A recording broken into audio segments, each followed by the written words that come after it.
Hayop na yan. Buhay yung Amira na yon? Hindi lang buhay rin.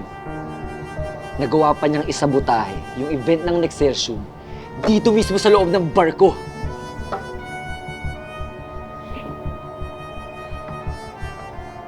Kuya,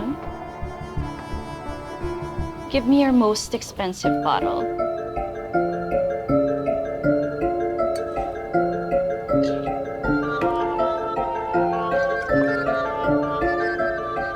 Magkano to? 30,000 yan.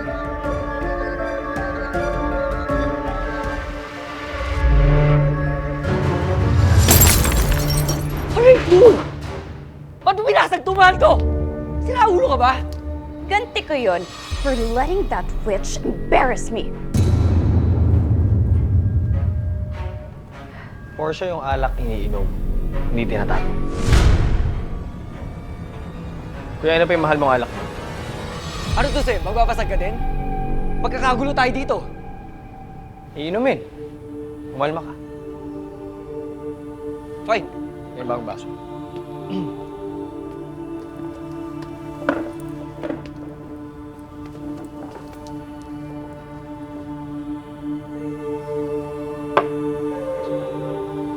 I still can't believe what happened. Akala ko talaga, may ahas na nakapulupot sa akin. Kasi nga, super high ka kagabi. Eh bakit hindi ko naramdaman na nahay ako?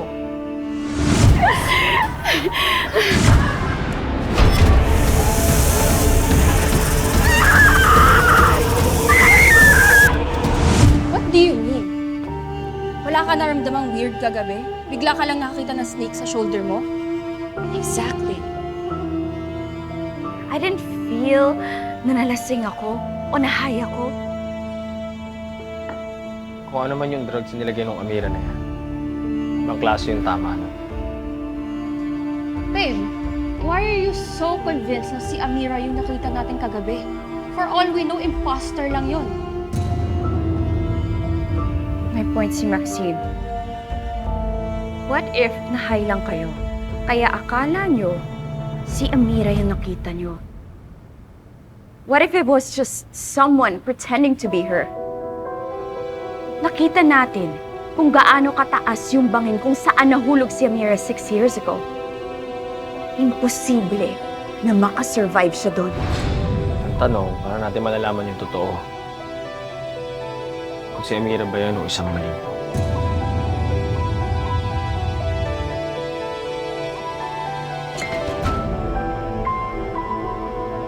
Akong bahala, Kuya.